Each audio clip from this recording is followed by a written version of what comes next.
इस कार्यक्रम के पुण्यार्जक हैं विद्या अरह गुरु भक्त परिवार चातुर्मास आयोजक श्री दिगंबर जैन धर्म प्रभावना समिति उदयपुर एवं श्री पार्श्वनाथ दिगंबर जैन मंदिर उदासीन आश्रम अशोक नगर उदयपुर चातुर्मास स्थल निवेदक वर्षा योग समिति 2026 एवं सकल दिगंबर जैन समाज उदयपुर अध्यक्ष श्री मेवाड़ बागड़ महासभा श्रीमान लक्ष्मीलाल श्रीमती तिलक देवी मनोज नेहा अंकित सपना एवं पोता पोती पंक्षी अंश माहिर एहसास समस्त बोहरा परिवार उदयपुर राजस्थान।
आज स्वतंत्रता दिवस है।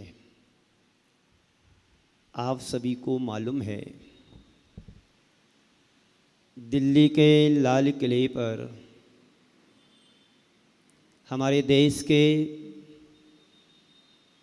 प्रमुख नागरिक, आप सबके चहेते माननीय नरेंद्र जी मोदी जी के कर कमलों से व उनके सभी विशिष्ट सदस्यगणों के द्वारा आज का यह स्वतंत्रता दिवस के पावन बेला पर ध्वजारोहण कार्यक्रम सानंद संपन्न हो गया। पूरा देश आज़ादी की जश्न में डूबा हुआ है। ये स्वाभाविक भी है, कहीं पर जन्म होता है तो खुशियां स्वाभाविक होती हैं। एक लंबे संघर्ष के बाद देश स्वतंत्र हुआ। एक दिन मेरा पूरा प्रवचन 2 दिन यहीं पर चला। संघर्षमय जीवन ही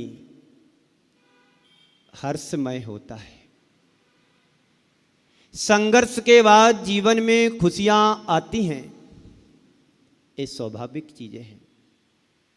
जब आप किसी से जंग जीत करके आते हैं तो हमारे अंदर की खुशी चेहरे से प्रकट हो जाती है, और जब हार जाते हैं तो मन बड़ा मायूस हो जाता है, अंदर मलिनता आ जाती है कि संसार में कुछ भी मेरा नहीं है।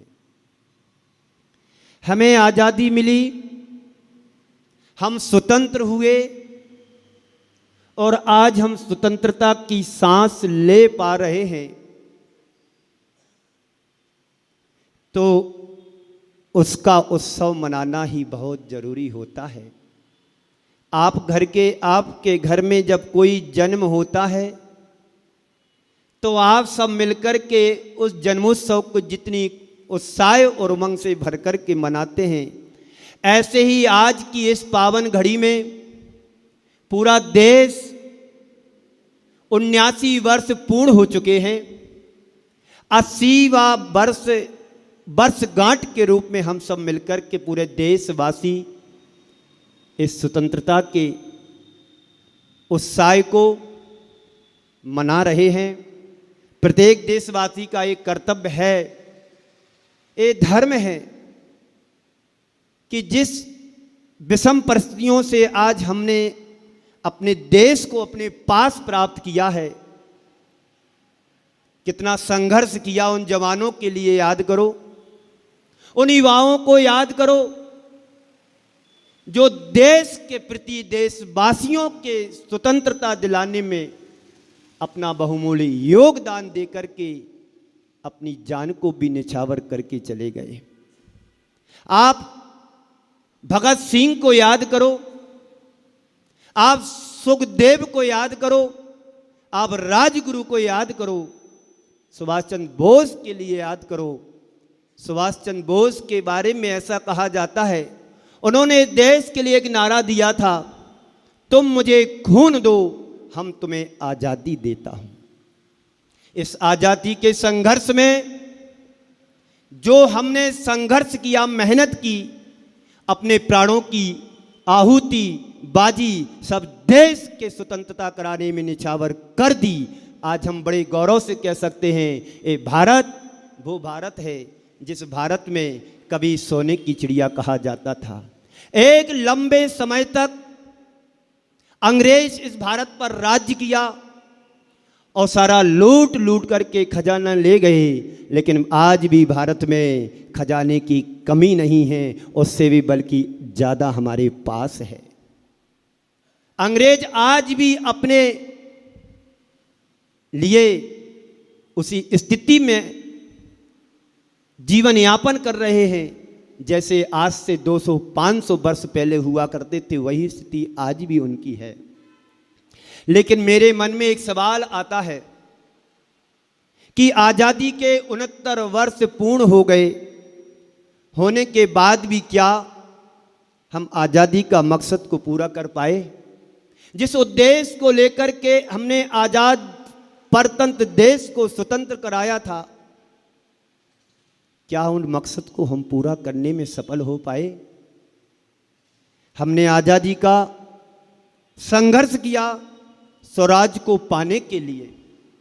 स्वराज तो मिल गया, लेकिन क्या सुराज आ पाया? स्वराज और सुराज में बड़ा अंतर है। स्वराज यानी जो तुमने संघर्ष करके, लड़ाई करके अपने राज्य को अपने हाथ में प्राप्त कर लिया, लेकिन आत्मा की स्वतंत्रता की यदि बात की जाती है तो उसको हम प्राप्त नहीं कर पाए। अंग्रेजों के कुशासन से प्रेरित होकर के अंग्रेजों ने एक लंबे समय तक हमारे देश को लूटा घसीटा। सोने की चिड़िया के रूप में ये भारत देश कहा जाता था। हमारे गुरुदेव कहा करते थे, यदि आज तुम चिड़िया को बचा लो तो आज भी भारत सोने की चिड़िया कहलाने के अधिकारी है। लेकिन विडंबना हमारे साथ ये है, हम बातें तो बहुत बड़ी बड़ी कर लेते हैं, गद्दियों पर जाकर के, सिंहासनों पर बैठ करके, और गुरुदेव ने काफी संघर्ष किया इस दिशा में। जब 1996-95 गुरुदेव गुजरात की धरा पर विचरण कर रहे थे, वहां पर कत्ल खानों को देखा, तभी से गुरुदेव के हृदय में एक पीड़ा जागी और पीड़ा वह संघर्ष का रूप लेकर के कत्ल खानों को बंद कराने के लिए गुरुदेव के मंगल आशीर्वाद से लोगों ने अथक प्रयास किया।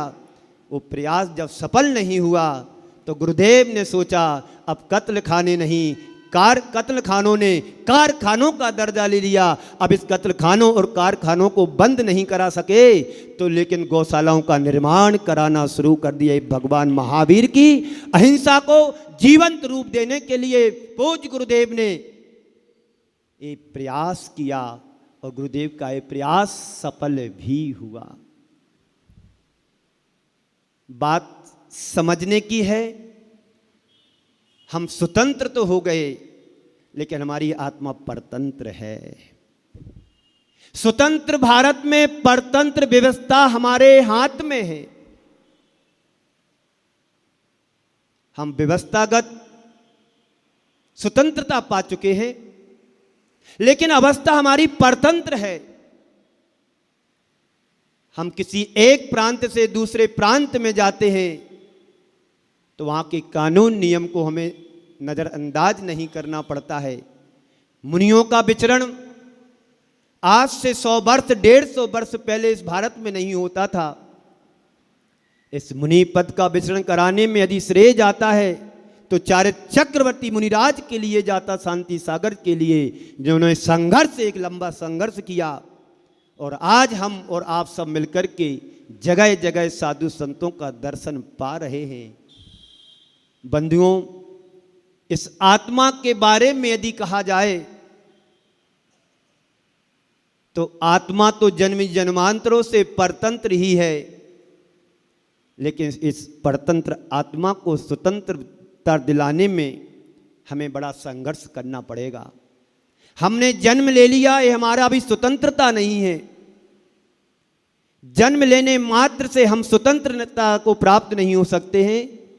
जन्म के साथ साथ जन्मांतरों के कर्म जो सत्ता में जमे हुए हैं, आत्मसत्ता में, उनकी निर्जरा करने से ही हमारी आत्मा जो बंधन से जकड़ी हुई है, बंधनों में बंधी हुई है, तभी निर्बंध हो पाएगी। बंधुओं, हमने उन सबसे बचने का प्रयास किया। स्वराज मिला लेकिन सुराज क्यों नहीं मिल पाया, ये आम प्रश्न हम सबके सामने है। मेरे ख्याल से इसकी एक ही वजह रही होगी, वो है कि हमने व्यवस्थागत आज़ादी तो पाली लेकिन अवस्थागत आज़ादी को संभालने का कोई हमने प्रयत्न नहीं किया। जब तक हमारी मानसिकता परिवर्तित नहीं होगी तब तक हम आज़ादी का मायना सार्थक नहीं हो पाएगा। जब हम देश के इतिहास के पन्नों को पलटते हैं तो हम पाते हैं कि हमारी उन दिनों पर दृष्टि जाती है जब स्वतंत्रता का संग्राम चल रहा था, छिड़ा हुआ था। अभी भी देशों को यदि देशों पर दृष्टि डाल करके देखते हैं तो आज भी कोई ना कोई युद्ध जारी है, चल रहा है। बंधुओं, युद्ध से नरसंहार होता है। हमारे युग के आदि में यदि देखा जाए तो वहाँ पर भी इस तरह की व्यवस्था और अवस्था को देख करके युद्ध किए गए थे जो बाहुबली और भरत के बीच में हुआ था। जनसंहार को बचाने के लिए, व्यवस्थाओं को सुव्यवस्थित बनाए रखने के लिए उन्होंने इस तरह का युद्ध नहीं किया। आज हमारा युद्ध जो हम लोगों के बीच में होता है सिर्फ जनता का नरसंहार होता है और नेता लोग सुरक्षित रह करके अपने घरों में रहते हैं। मरते कौन हैं? आज हमारे बीच के जवान जो सीमा पर तैनात हैं, आज हमारे लिए जो स्वतंत्रता प्राप्त है, आज हम उनके बलबूते पर ही अपने देश में बैठ करके यशोगान गा पा रहे हैं, देश में बैठ करके हम अपनी धर्म आराधना कर पा रहे हैं, अपना विचरण कर पा रहे हैं, अपना व्यापार कर पा रहे हैं, उन जवानों के लिए भी हमें यहाँ से बैठ करके धन्यवाद और आशीर्वाद देना चाहिए। काश यदि ये व्यवस्था हमारी नहीं होती तो आज हमारे देश में वही जंग छिड़ा होता जो आज से 200-500 वर्ष पहले था। इससे हमें खुशी होना चाहिए कि हमारे देश की व्यवस्था कितनी सुदृढ़ व्यवस्था है। उस व्यवस्था को हमें बनाए रखने के लिए सब कुछ समर्पण करने के लिए कहा जाए तो पीछे नहीं हटना चाहिए। जैन दर्शन में तो ऐसा कहा गया है कि यदि धर्म के लिए तुम्हें पीछे हटना पड़े तो हट जाना, पर देश के कल्याण और देश के विकास के लिए यदि तुम्हें आगे बढ़ना पड़े तो कभी पीछे नहीं हटना। यहाँ तक कि कहा शास्त्रों में, यदि कोई मुनि है, देश के लिए यदि कुछ करना चाहता है तो अपने मुनि पद का त्याग करके देश के लिए बलिदान भी दे सकता है। ये भी शास्त्रों में आता है।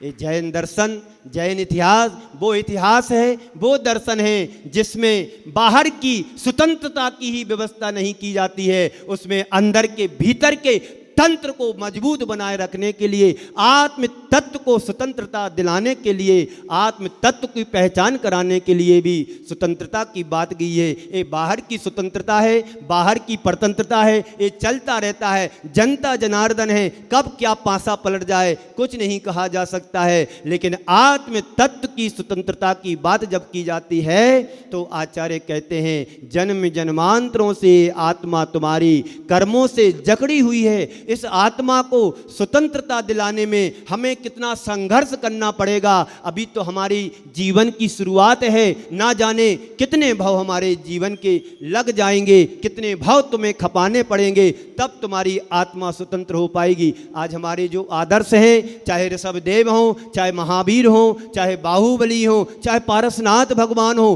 पारसनाथ भगवान को याद करो कि उनने कितना संघर्ष किया अपने जीवन में। कहीं उससे ज़्यादा संघर्ष हम कर रहे होते तो आज भी हम भगवान पारसनाथ के बाजू में बैठे होते। यही संघर्ष हमारे जवानों के साथ हुआ। आप एक संस्मरण तुम्हें सुनाता हूं। जब जलियांवाला बाग में नरसंहार चल रहा था तब भगत सिंह की उम्र 12-13 वर्ष की थी। उनको मालूम पड़ा कि जलियांवाला बाग में ये सब हिंसा का तांडव लहरा रहा है, तो वो सीधे स्कूल से आकर के घर नहीं गए, अमृतसर जाकर के उस जलियांवाले बाग में जाकर के वहाँ की मिट्टी को ला करके घर पर रखा और उसकी डेली पूजा करते थे। इन जवानों के द्वारा ये आज हमारा देश में उन्होंने बलि दी है, उन्होंने देश में उन्होंने अपना अर्पित किया है। वो माटी हमारे लिए भगवान से कम नहीं है और वो डेली घर में उसकी पूजा करते थे। ये समर्पण है। कितनी उम्र में भगत सिंह, राजगुरु और सुखदेव ने हंसते हंसते फांसी के फंदे पर चढ़ गए 1937 में। सन जो भी हो, उनको आदेश हुआ कि आपने हमारी ब्रिटिश सरकार के ऊपर बम फेंका, उसके एवरेज में तुम्हें आज फांसी की सजा सुनाई जाती है। उन्होंने कहा, मैं डरने वाला नहीं हूँ, देश के लिए यदि मेरा जीवन निछावर है तो कोई परवाह नहीं, मैं उसके लिए भी तैयार हूँ। और हंसते हंसते फांसी के फंदे पर लटक गए। और ये संदेश हम भारतवासियों को दे करके गए, यदि मैं जा रहा हूँ देश को पूर्ण रूप से स्वतंत्र कराना हम सब युवाओं का कर्तव्य है और धर्म है। इस धर्म का पालन तभी तुम कर पाओगे। हम जैसे युवा यदि देश के निर्माण में यदि निछावर नहीं हुए तो हमारा देश कभी स्वतंत्र नहीं हो पाता है। और हंसते हंसते इंकलाब का नारा लगाते लगाते हुए फांसी पर चढ़ गए और उनका ये परिणाम ये निकला कि आज हम स्वतंत्रता की सांस ले पा रहे हैं, अपना सब कुछ अच्छे से कर पा रहे हैं। नहीं तो हमारा विचरण भी बड़ा मुश्किल हो जाता। बंधुओं, हम सब देशभक्त हैं और देश के प्रति भक्ति भी आपके हृदय में है, जब जज्बात भी आपके पास है, देश के प्रति सब कुछ अर्पित करने के लिए लोग होते भी हैं तैयार। और जब उन्होंने अपना सब कुछ निछावर कर दिया तभी हम अंग्रेज़ों से मुक्ति को पा पाए। लेकिन मुझे लगता है जब परतंत्रता थी तो कर्म भूमि थी। जब परतंत्रता थी तो व्यक्ति कर्म करता था, कर्म भूमि थी। अब स्वतंत्रता मिल गई तो भोग भूमि में आ गए। अब सब हो जाएगा, दूसरों के ऊपर डिपेंड हो गए, खुद अपना करना नहीं चाहते हैं, अपना कुछ करने के लिए तैयार नहीं होते हैं। आप देखिएगा, अपने घरों से देखिएगा, आप अपने घरों में रहते हैं तो नौकर चाकर रखते हैं, क्यों? जो काम तुम्हें स्वतंत्र रूप से स्वयं करना चाहिए हम दूसरों से कराते हैं। इसका अर्थ ये हुआ कि हम जब स्वतंत्रता मिल गई तो हम भोग भूमि को प्राप्त कर गए, और जब परतंत्र थे तो स्वयं कर्म करना और जीवन को आगे बढ़ाने की बात होती थी। उस समय लोग देश के लिए सब कुछ खपाते थे, लोग व्यक्तिगत लाभ की बात सोचते हैं, एक दूसरे के भले के लिए नहीं, एक दूसरे के परोपकार के लिए नहीं, एक दूसरे के सहयोग की भावना दिनों दिन हमारे बीच से नील होती चली जा रही है। आचार्य गुरुदेव कहा करते थे, हम अपने लिए नहीं जिए, अपने आश्रित रहने वाले लोगों के प्रति भी तो हम कुछ करने के लिए तैयार रहें। गुरुदेव के मंगल आशीर्वाद से जगह जगह अनेक प्रकार के प्रकल्प चल रहे हैं। गुरुदेव ने सबसे पहले मानवता के कल्याण के लिए उन्होंने एक भाग्योदय के नाम से हॉस्पिटल सागर मध्य प्रदेश में चल रहा है, जहां पर हजारों लोग जीवन दान पा रहे हैं। उसके बाद गुरुदेव ने जीव दया के क्षेत्र में गौशालाओं का निर्माण करा करके एक जीवन दान पा रहे हैं लोग, वे जानवर हमारे त्रियंच गति के जीव। और उसके बाद गुरुदेव ने बेरोजगारों को रोजगार दिलाने के लिए हथकरघा जैसे प्रकल्प को तैयार किया, और जगह जगह जेलों में आज जो जेल के कैदी लोग गुरुदेव के मंगल आशीर्वाद से वो कपड़े वस्त्र निर्माण कर रहे हैं, जो आप बड़ी बड़ी दुकानों पे जाकर के खरीदते हैं सुंदर वस्त्रों को, एक गुरुदेव का आशीर्वाद नहीं होता तो आज हम इन चीज़ों को प्राप्त नहीं कर पाते थे। और गुरुदेव के मंगल आशीर्वाद से गौशालाओं में घी बन रहा है, और भी अनेक चीज़ों का निर्माण हो रहा है। और शिक्षा के क्षेत्र में गुरुदेव ने वो काम किया। आज हजारों बेटियां, आपकी बेटियां शिक्षा को पा रहे हैं। लौकिक शिक्षा के केंद्र तो सभी जगह थे, कोई कमी नहीं थी, लेकिन गुरुदेव की सोच देखो, उनकी उदारता को देखो कि आप लौकिक शिक्षण को तो अच्छे से प्राप्त करा सकते हो, लेकिन संस्कारों का भी तो बीजारोपण होना चाहिए। इस भावना से ओतप्रोत होकर के, इन भावनाओं से भर करके गुरुदेव ने लौकिक शिक्षा के साथ साथ संस्कारों का बीजारोपण करने के लिए भी उन्होंने प्रतिभा स्थली जैसी संस्थाओं का निर्माण करा करके आज वहाँ पर हजारों बेटियाँ संस्कार पा रही हैं, शिक्षण पा रही हैं, और अपने देश की शान बन करके और देश के लिए समर्पित होकर के बड़ी बड़ी जॉबों में जा रही हैं, अधिकारी बन रहे हैं। और कुछ बहनें आरिका बन करके अपने जीवन को आगे सही स्वतंत्रता के मायने को समझ करके अपने जीवन को आगे बढ़ा रहे हैं। तो यही हमारे देश के पीछे रहने का कारण है कि व्यक्ति व्यक्तिगत की लाभ की सोचते हैं। आज़ादी के इस 59 वर्ष पूरे हो गए, 80 वर्ष में आप सब प्रवेश कर गए हैं। अब तुम्हें सोचना है कि भारत स्वतंत्रता कितनी मेहनत के बाद हम यहाँ तक पहुँचे हैं। एक 80 वर्ष कम नहीं कहलाते हैं। हमने भारत के लिए क्या दिया? सोचो, विचार करो।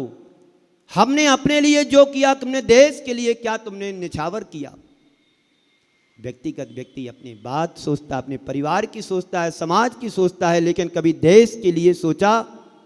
आज नरेंद्र मोदी जो देश के लिए पिछले 15 वर्षों में कार्य किया, वो 40, 50, 60 वर्षों में दूसरे नहीं कर पाए। जो 15 से 20 वर्षों में कार्य तुम्हारे सामने दिख रहा है, पारदर्शिता की तरह दिख रहा है, आज भी देश के लिए समर्पित है। तो बंधुओं, यदि भारत को भारत बना सकते हैं तो सबसे पहली बात है देश के प्रति प्रेम होना। देश के प्रति प्रेम तुम्हारे हृदय में जागृत होना चाहिए। आप अपने बच्चों के प्रति प्रेम रखते हैं, आप अपने परिवार के प्रति प्रेम रखते हैं, आप अपने परिजनों के प्रति प्रेम रखते हैं। कभी आपने देश के देशवासियों के प्रति हृदय में प्रेम को जगाया? रात दिन एक करके सीमा पर विरोधियों से लड़ करके देश को बचा रहे हैं, उनके प्रति कभी तुम्हारे हृदय से सहानुभूति निकली कि हम देश के लिए, देशवासियों की रक्षा के लिए सेना के जवान, आप देखते हैं सीमा पर रहने वाले जवान कब तिरंगा में लपट करके आ जाते हैं, कभी तुम्हारी आंखों से आंसू बहा? उन परिवार के लिए यहां से धन्यवाद दो कि आपने बेटे को तैयार किया है देश की रक्षा और सुरक्षा के लिए, आन बान शान के लिए। उन परिवारों को आज हमें बड़े सम्मान के साथ धन्यवाद देने की आवश्यकता है। आप अपने बच्चों को तैयार करते हैं, अपने व्यापार बिजनेस तक तैयार कर पाते हैं। कभी ये सोचा कि एक बेटा मेरा देश के लिए समर्पित है, एक बेटा धर्म के लिए समर्पित है और एक बेटा परिवार की संरक्षण के लिए समर्पित है। आज बच्चों की संख्या दिनों दिन कम होती चली जा रही है, जनसंख्या घट रही है, बढ़ नहीं रही है। आप देखिएगा आपके परिवार में इतने लंबे समय हो जाने के बाद भी बच्चा पैदा नहीं करते हैं, और करते हैं तो कैसे एक आ जाए, दूसरे बच्चे की सोचते नहीं हैं कौन करेगा। पहले का ज़माना कितना सस्ता ज़माना था, जब हमारी माताएं एक एक दर्जन बच्चों को जन्म देती थीं और हमारे बच्चों को पालती थी, तभी जाकर के कभी आचार्य कुंद देव बने, कभी जाकर के शांति सागर बने, कभी जाकर के विद्यासागर जैसे संतों ने रूप लिया। और यदि एक ही बच्चा तैयार करते तो ना विद्यासागर मिलते, ना शांति सागर मिलते, ना शिव सागर मिलते, ना ज्ञान सागर मिलते, ना कोई मिलता। उन माताओं को सलाम करो, उन माताओं को नमस्कार करो, उन माताओं को चरणों में झुक जाओ कि आपके माध्यम से ये धर्म सुरक्षित है। और उन माताओं के लिए धन्यवाद दो कि आपके बच्चे के द्वारा, आपके बेटे के द्वारा आज हम देश में स्वतंत्रता से सांस ले पा रहे हैं। जब देश में आतंकवादी घुसते हैं तो सबसे पहले सेना ही आगे आती है, चाहे जल सेना हो, चाहे थल सेना हो, चाहे नव सेना हो। उनके माध्यम से आज हम स्वतंत्रता से यहाँ पर बैठे हैं, अपनी आराधना कर रहे, धर्म ध्यान कर पा रहे हैं। वरना हमें बोलना भी मुश्किल हो जाता, बोलना तो बहुत दूर की बात, चलना भी हम नहीं चल पाते थे। आज भी हमारे देश में ऐसी जगह हैं, ऐसे प्रांत हैं जहाँ पर दिगंबर अवस्था का प्रतिबंध है। मैं शांति सागर महाराज का एक संस्मरण सुनाता हूँ, शेष बात को पूर्ण करके मैं आपको विराम देता हूँ, समय आपका भी हो रहा है। जब आचार्य शांति सागर जी महाराज 1928-25 के लगभग की बात है, जब दक्षिण भारत से उत्तर भारत की ओर प्रस्थान कर रहे थे तो उनके संगपतियों ने कहा कि गुरुदेव आप उत्तर भारत जा रहे हो, उत्तर भारत के लोग बड़े कूटनीति वाले हैं, आप थोड़ा कुछ मंत्र सिद्ध कर लो। आचार्य शांति सागर जी महाराज कहते हैं मंत्र सिद्ध कर लो? जब मैं स्वयं नमोकार मंत्र में जपा जाने वाला हूं तो मुझे किसी और मंत्र को सिद्ध करने की जरूरत नहीं है। बेधड़क चले, हैदराबाद की सरहद पर पहुंचे और वहां पर प्रवेश नहीं था दिगंबरों का। हैदराबाद के निजाम के पास संदेश भेजा गया, अब महाराज बढ़ रहे हैं तो रुकने का काम नहीं, एक गंगा बह गई है तो पीछे मुड़ने का अब काम नहीं है। सारे लोग, उनके संगपति और उनके सभी साथी हैदराबाद निजाम के पास पहुँचे और कहा, पूरी दिनचर्या के बारे में बतलाया और कहते हैं कि ठीक है, यदि दिगंबरत है, ये साधु हैं तो हमारे देश में, हमारे नगर में आने दीजिए, और मैं ही नहीं मेरी बेगम भी उनकी आरती उतारेगी। और उन्होंने एक वाक्य जो कहा बड़े ध्यान से सुनने लायक है, शायद आपने पहले कभी सुना हो तो बहुत अच्छा है, और नहीं सुना हो तो ये वाक्य सुन लीजिएगा।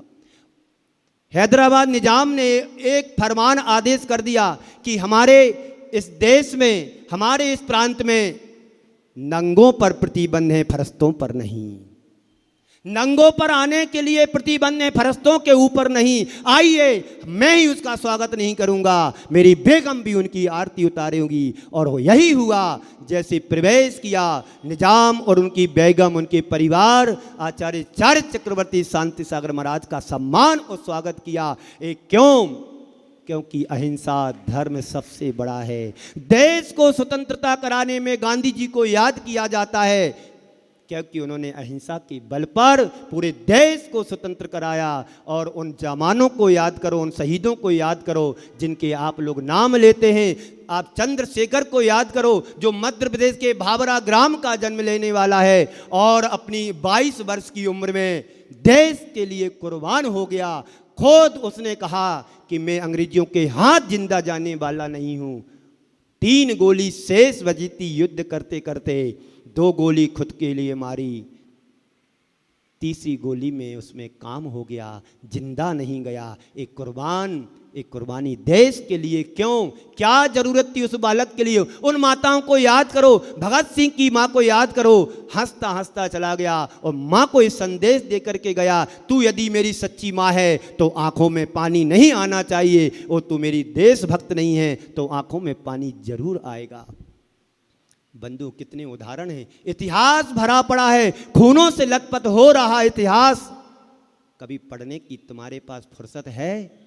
आप झगड़ने में लगे रहते हो, राग देश में लगे रहते हो, खींचातानी में लगे रहते हो। चाहे मंदिर हो, चाहे मस्जिद हो, चाहे मजहब हो, कहीं पर भी देखो बस खींचातानी चल रही है। देश में कुछ भी हो, अपने से मतलब है। स्वार्थमय दुनिया को नहीं जीना है, हमें निस्वार्थ भाव से आगे जीवन को बढ़ाना है। कोई भी बंदा हो, ये हमारे देश का है तो हमें गौरव होना चाहिए। भारत को भारत बना सकते हैं तो देश के प्रति प्रेम होना चाहिए, अपने देश के प्रति भक्ति होना चाहिए।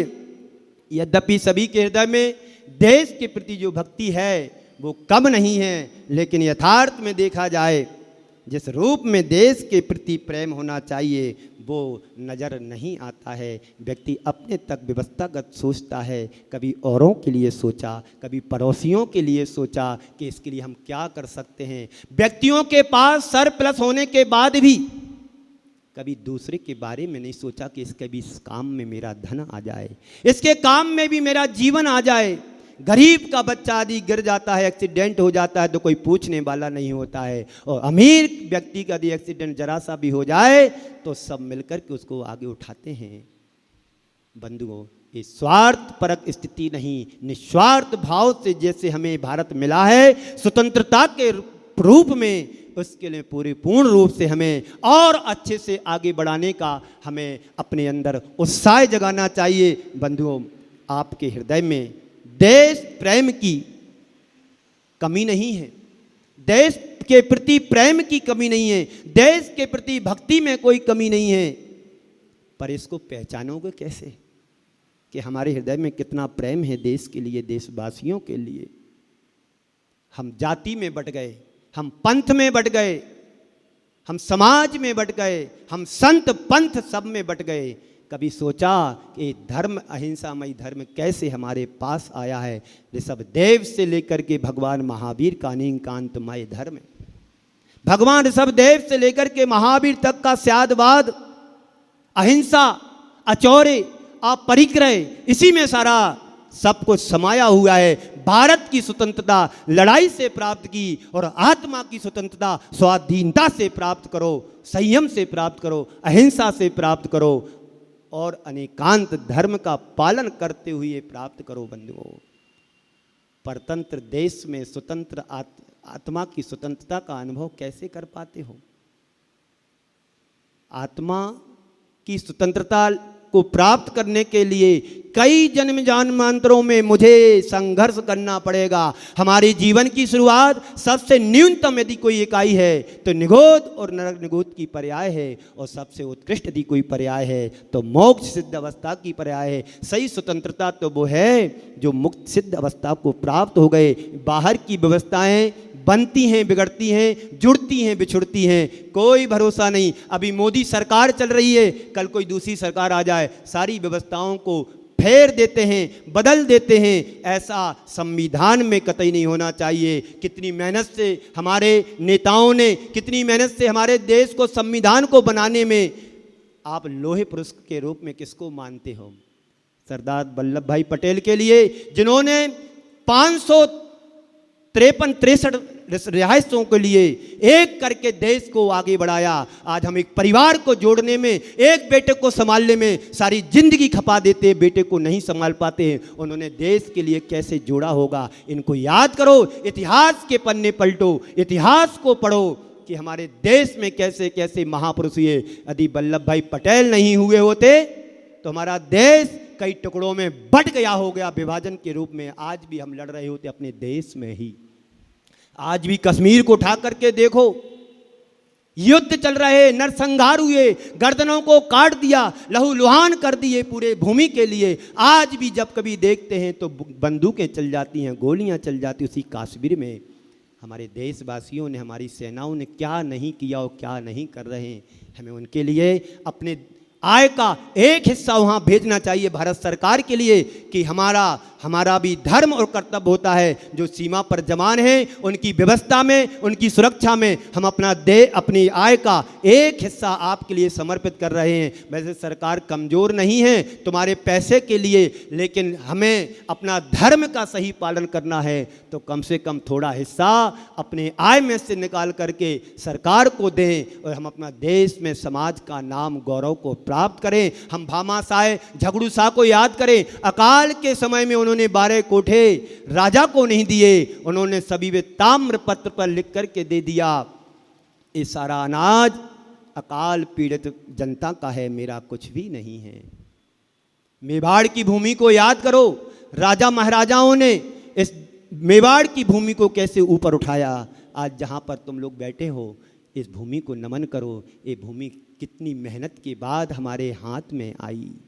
बंधुओं, मेरे हृदय में देश प्रेम है कि नहीं, ये कैसे परखोगे, कैसे पहचानोगे। भारत माता की जय बोलने मात्र से तुम्हारा देश स्वतंत्र नहीं हुआ। भारत माँ की जय तो बाद में बोली जा रही है, क्योंकि जिस भूमि पर हम रह रहे हैं ये हमारा धर्म और कर्तव्य है, इसकी रक्षा करना, इसकी सुरक्षा करना। देश प्रेम की अभिव्यक्ति तभी तुम्हारे हृदय में होगी जब तुम्हारे मन में देश से प्रेम होगा।